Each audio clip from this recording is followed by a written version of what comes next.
উত্তরপ্রদেশের গাজিয়াবাদের মেয়ে 2000 সালে রাতারাতি মিস ইউনিভার্স হয়ে ইতিহাস তৈরি করেছিলেন। এই খেতাব অর্জনের পর তাকে আর পেছনে ফিরে তাকাতে হয়নি। বলিউডের পরিচিত মুখ তিনি, তবে এখন আর খুব একটা বেশি দেখা যায় না সিনেমায়। মিস ইউনিভার্স ও বলিউড অভিনেত্রী লারা দত্তা একটা সময় যদিও অনেক ব্যবসা সফল ছবি উপহার দিয়েছেন দর্শকদের, আগের মতো এখন আর তেমন একটা বড় পর্দায় দেখা না মিললেও বিভিন্ন সময় বিভিন্ন ইস্যুতে মন্তব্য করতে দেখা যায় এই অভিনেত্রীকে।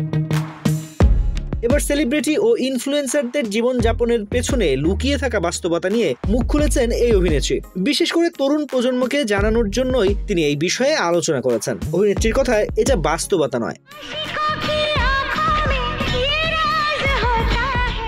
ভারতীয় সংবাদ মাধ্যম হিন্দুস্তান টাইমসের প্রতিবেদনে বলা হয়েছে, সম্প্রতি এক সাক্ষাৎকারে লারা দত্ত বলেছেন, আমি কেবল নতুন প্রজন্মকে জানাতে চাই যে আপনারা যে গ্ল্যামারাস বিষয়টি দেখছেন, তারকাদের প্রতিনিয়ত নতুন পোশাক বা নতুন নতুন জিনিস ব্যবহার করতে দেখেন, তার বেশিরভাগের উপরেই আমাদের নিজেদের মালিকানা থাকে না। তার কথায় প্রতিটি অনুষ্ঠানে, প্রতিটি অ্যাওয়ার্ড প্রোগ্রামে, বড় বড় বিয়ে বাড়িতে অভিনেতা অভিনেত্রী যা যা পরে সেজে আছেন তার বেশিরভাগটাই হয় ধার করা। ডিজাইনার পোশাক থেকে চুলের স্টাইল, মেকআপ এর গয়না 99% ধার করা, এগুলো নিজের হয় না। সেদিনের অনুষ্ঠান শেষ হয়ে গেলে এগুলো সব ফিরে যায়।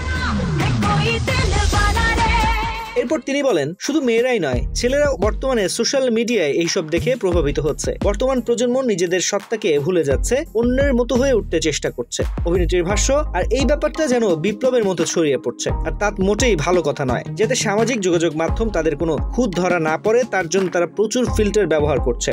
তবে আমাদের সন্তানদের আরো শক্তিশালী ও উন্নত করতে হবে। তারা কে এবং তাদের মূল্য কি তা তাদের আরো ভালো করে বোঝাতে হবে।